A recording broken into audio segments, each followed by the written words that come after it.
Welcome to Coolers Live, everyone, and in this video we're going to discuss how Laporta is going to save Barcelona.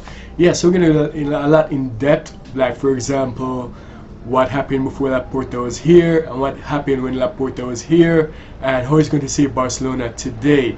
Alright, so before I get into this video, guys, subscribe if you're new, support the channel, and let's get into it.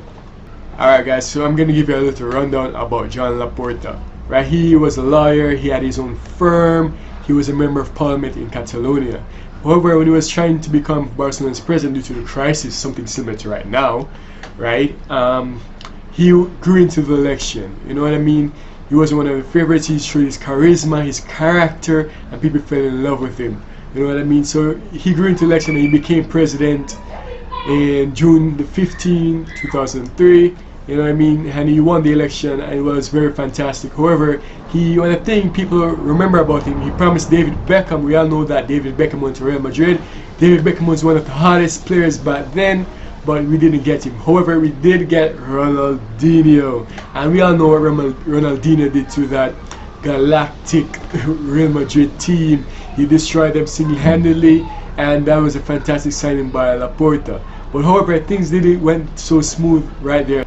Yes, we were in debt. But how did Laporta did this? Come on guys, he's a lawyer. He's a part of the Catalonia parliament. He has a lot of links with football, right? He has a lot of connection with the banks. That is why when he was supposed to get that $125 million, that was nothing for Laporta. He already had that confirmed because he had links with the bank like this. Laporta is a guy who knows a lot of person. And based on his charisma, man, everybody loves the guy. So yes, so that's how he really made it through with the money, funding the club, buying those top players, etc, etc. But let's get more into, as I already know guys, your question is how he's going to resolve the financial situation.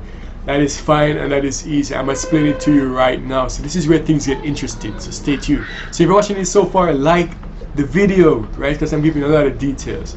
That over $1 billion we have in debt, that's nothing. A lot of clubs are in debt before I get into the details, right? Manchester United, Real Madrid, Atletico Madrid, and those teams have been making a lot of big signings for over the years. I even think Man City was one of the teams that are in debt. But however, with the financial situation works in football, is not everything you're supposed to be paid at one time. It's all about the nearest debt, right? That's the thing we should be worried about. Those $1 billion in debt that we had should be paid in the next 30 years in installments annually. Do you guys get it?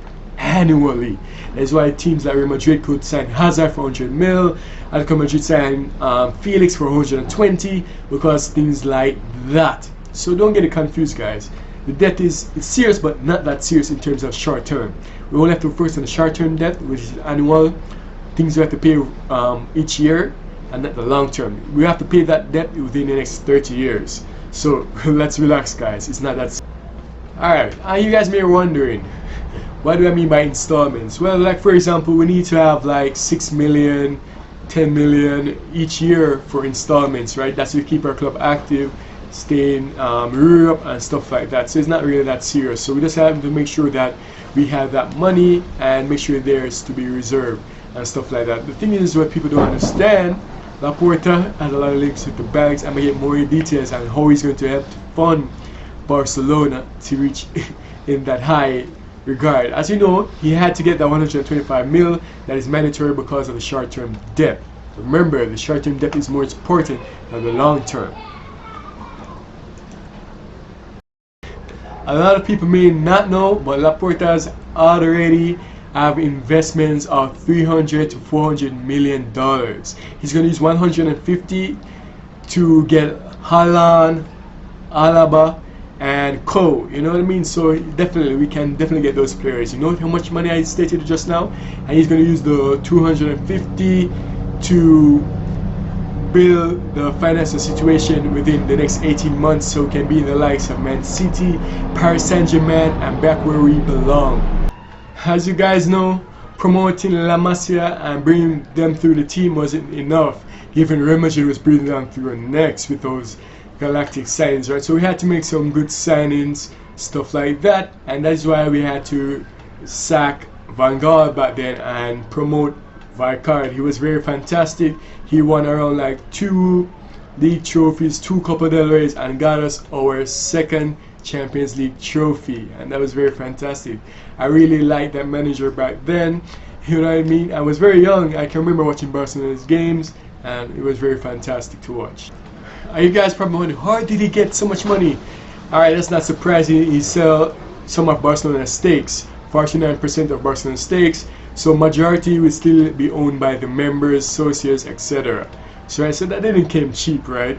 But if you want more details, let me know in the comments, but I won't go too much in that regard, you know what I mean? So yes, we have that money right now, and it's very looking bright, and that's why Laporta is definitely prioritizing Haaland. Like, how can Laporta say he wants Haaland and we're broke?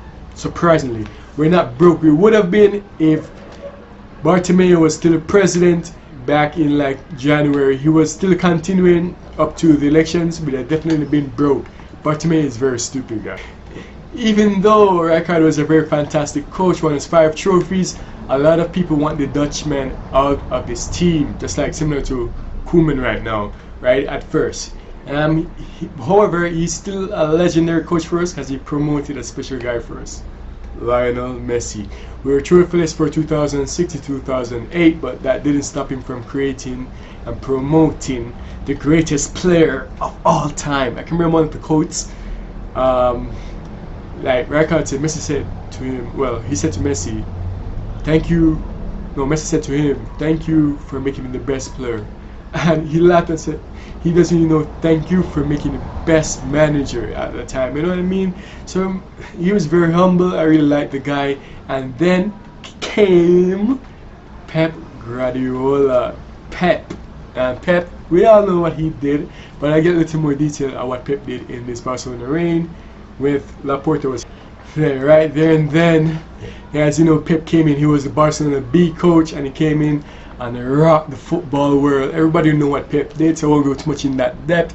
But that is what happened with Laporta, and that is how we resolve our financial situation and bringing us in the top of the clubs in terms of finance and richest clubs in the world.